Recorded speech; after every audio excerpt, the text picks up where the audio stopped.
இன்று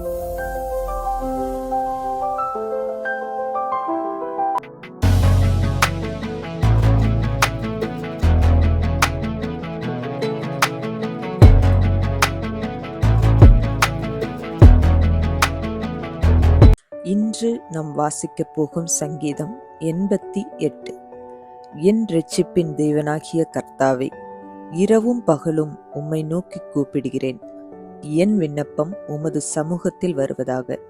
என் கூப்பிடுதலுக்கு உமது செவியை சாய்த்தருளும். என் ஆத்துமா துக்கத்தால் நிறைந்திருக்கிறது. என் ஜீவன் பாதாளத்திற்கு சமீபமாய் வந்திருக்கிறது. நான் குழியில் இறங்குகிறவர்களோடு எண்ணப்பட்டு பலனற்ற மனுஷனைப் போலானேன். மரித்தவர்களில் ஒருவனைப் போல் நெகிழப்பட்டிருக்கிறேன். நீர் இனி ஒருபோதும் நினையாதபடி உமது கையால் அறுப்புண்டு போய் பிரேத குழிகளிலே கிடைக்கிறவர்களைப் போலானேன். என்னை பாதாள குழியிலும் இருளிலும் ஆழங்களிலும் வைத்தீர். உம்முடைய கோபம் என்னை இருத்துகிறது. உம்முடைய அலைகள் எல்லாவற்றினாலும் என்னை வருத்தப்படுத்துகிறேன். எனக்கு அறிமுகமானவர்களை எனக்கு தூரமாக விலக்கி அவர்களுக்கு என்னை அருவருப்பாக்கினீர். நான் வெளியே புறப்படக்கூடாதபடி அடைப்பட்டிருக்கிறேன். துக்கத்தினால் என் கண் தொய்ந்து போயிற்று.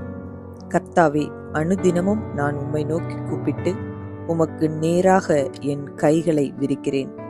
மரித்தவர்களுக்கு அதிசயங்களை செய்வீரோ? செத்துப்போன வீரர் எழுந்து உம்மை துதிப்பார்களோ?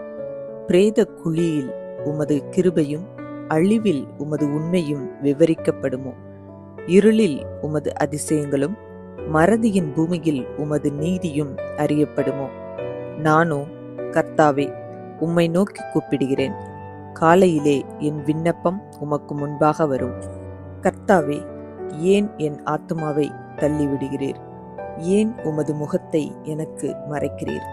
சிறு வயது முதல் நான் சிறுமைப்பட்டவனும் மாண்டு போகிறவனுமாயிருக்கிறேன். உம்மால் வரும் திகில்கள் என்மேல் சுமந்திருக்கிறது. நான் மனங்கலங்குகிறேன். உம்முடைய எரிச்சல்கள் என்மேல் புரண்டு போகிறது. உம்முடைய பயங்கரங்கள் என்னை அதம் பண்ணுகிறது. அவைகள் நாடோறும் தண்ணீரைப் போல் என்னை சூழ்ந்து ஏகமாய் என்னை வளைந்து கொள்கிறது. சிநேகிதனையும் தோழனையும் எனக்கு தூரமாக விலக்கினீர். எனக்கு அறிமுகமானவர்கள் மறைந்து போனார்கள். இந்த வீடியோ உங்களுக்கு பிடித்திருந்தால் லைக் பண்ணுங்க, உங்க ஃப்ரெண்ட்ஸுக்கு ஷேர் பண்ணுங்க. இன்னும் நம்ம சேனலை சப்ஸ்கிரைப் பண்ணலைன்னா மறக்காம சப்ஸ்கிரைப் பண்ணுங்க. சைடில் இருக்கிற பெல் ஐக்கானை ப்ரெஸ் பண்ணுங்க. மீண்டும் சந்திப்போம். நன்றி.